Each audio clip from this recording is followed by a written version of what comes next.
کچھ بزرگ لوگ ملک کے باہر پولیٹیکل شوز میں مصروف رہتے ہیں، خاص کر پاکستان پولیٹکس اور حکمران کے خلاف کافی مس انڈرسٹینڈنگز ہوتی ہیں جو عقیدے کے خلاف جاتی ہیں۔ بالکل، لوگ تو اس عقیدے کو بزدلی سمجھتے ہیں، جبکہ اس بارے میں ابھی ہم نے لاہور میں جو درس دے کے آئے ہیں انہوں نے نشر کیا ہوگا، آپ دیکھیں جاہلیت کے مسائل میں اس کو ذکر کیا، یہ اس کو اسلامی غیرت سمجھتے ہیں۔ اسلام سے پہلے جو جاہلیت ہے جس سے یہ لوگ نفرت کرتے ہیں اور موجودہ مسلمان معاشرے کو جاہلیت کا معاشرہ کہہ رہے ہوتے ہیں کہ یہ طاغوتی اور جاہلیت والا معاشرہ ہے، سسٹم چینج کرو، اور شروع سے سید کو تو مودودی سے لے کے صالح دین ٹائپ تک لوگوں کے لیے تو خود جاہلیت کی بات ہے۔ وہ لوگ کسی قرآن کے تحت اپنے آپ کو اونٹ کی طرح متبع فرما بردار ہو کے چلنا، اچھا ہو یا برا، یہ تسلیم نہیں کرتے۔ ہم کسی کے انڈر میں کیوں رہیں؟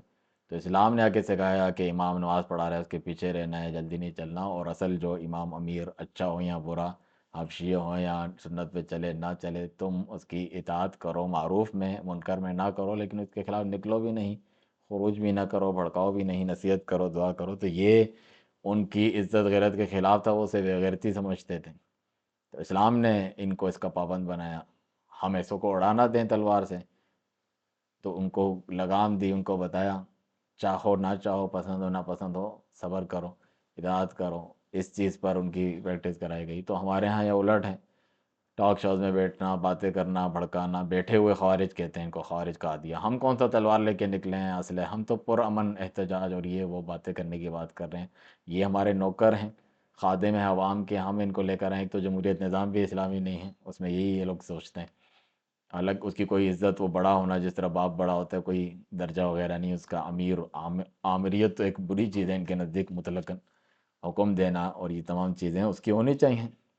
وہ آپ سے زیادہ علم و حکمت رکھتے ہیں، ان کی کابینہ ہیں، ان کے لوگ ہیں، ان کے مشیر ہیں، اہل حل و عقد ہیں، افواج ہیں، وہ آپ کے جو ہے ملک و قوم اور سیاست اور تعلقات اندرونی بین الاقوامی کے فیصلے کرتے ہیں۔ یہ بیٹھ کے جو ہے عام لوگ، فلاسفر کہلانے والے مفکرین، اسی قسم کی بڑبڑ کرتے ہیں، جبکہ یہ منافقین کا طریقہ ہوا کرتا تھا پہلے بھی اور آج بھی۔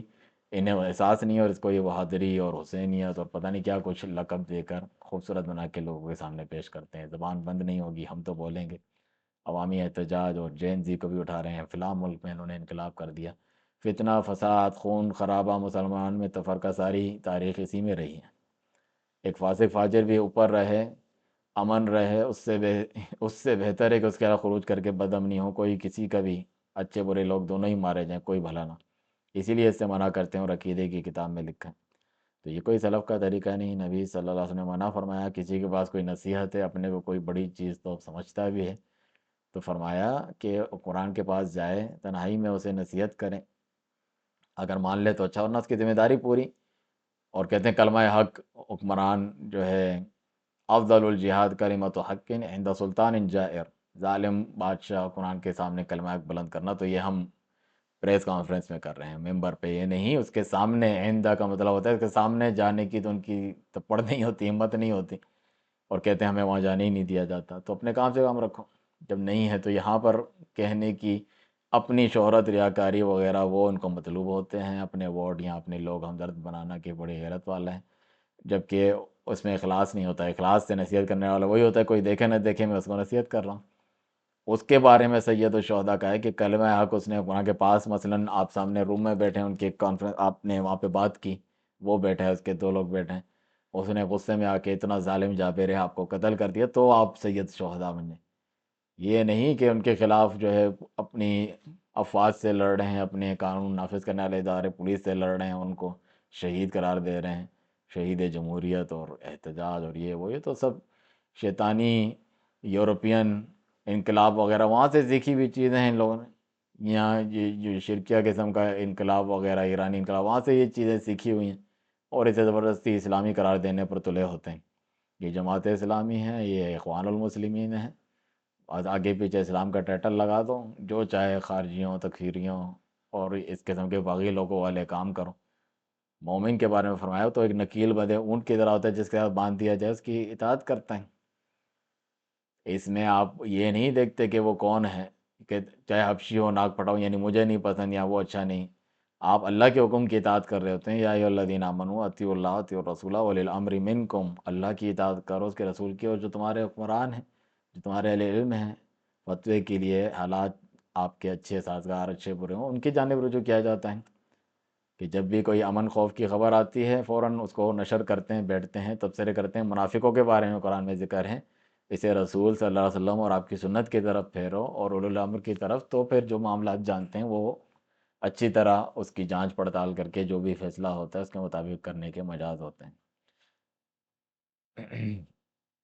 لیکن ہم نے تو یہی بدتمیزی باغیانہ ذہنیت وغیرہ سیکھی ہیں، کل انہیں ہی حکومت مل جائے دوسرے دن بیچ کھائیں، اپنے پرائے سب کو ناراض کریں، مسلمانوں کی جان عزت مال کی بچاؤ بھی نہ کر سکیں یہ لوگ۔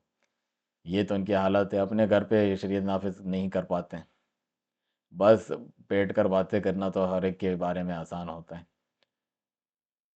جس طرح والدین کسی کے اچھے برے ہوتے ہیں، کھلے عام جا کر ان کو ذلیل رسوا کر کے اس کو نصیحت کا نام نہیں دیا جاتا اصلاح کا، اسی طرح وہ قرآن کو آپ کا بڑا بنایا جاتا ہے۔ اللہ سبحانہ تعالیٰ کے حکم کے بغیر تو کوئی اچھا برا آپ کے اوپر مسلط نہیں ہو سکتا، اپنے اعمال اچھے کرے تو پھر اچھے حکمران انسان کے آتے ہیں۔ اللہ تعالیٰ کا فرمان ہے ان اللہ لا یغیر ما بقوم حتی یغیروا ما بانفسہم، اللہ سبحانہ تعالیٰ کسی قوم کی حالت نہیں بدلتا جب تک وہ اپنے حالت نہ بدلیں، یا یہ کہے اپنے حکمران نہ بدلیں۔ وہ تو اللہ کا عذاب ہے مسلط، تفرقہ بازی، اللہ کا عذاب ایک دوسرے سے لڑا کے تمہیں عذاب پہنچا دے، نیچے سے اوپر سے عذاب بھیج دے، ظالم و قرآن مسلط کر لیں، تو اللہ کے عذاب کو جس طرح غالباً حسن بصری یا ابن سیرین رحمۃ اللہ علیہ کا قول ہے کہ اللہ کے عذاب کا تلوار سے تو مقابلہ نہیں کیا جاتا بلکہ توبہ سے کیا جاتا ہے۔ تو یہ ان قسم کے جو بزرگ ہیں ان کی صحیح اسلامی تربیت نہیں ہوتی تو وہ اس چیز میں ہی لگے رہتے ہیں۔ اللہ سبحانہ تعالیٰ ہم جو ہے حکمرانوں کو مزید ہدایت میں پڑھائے، نیکی کے کام کرنے اور اللہ کے نافرمانی کام سے بچ کر اللہ سبحانہ تعالیٰ کی مدد و نصرت کے اسباب اپنانے کی توفیق عطا فرمائے جہاں کہیں بھی ہوں۔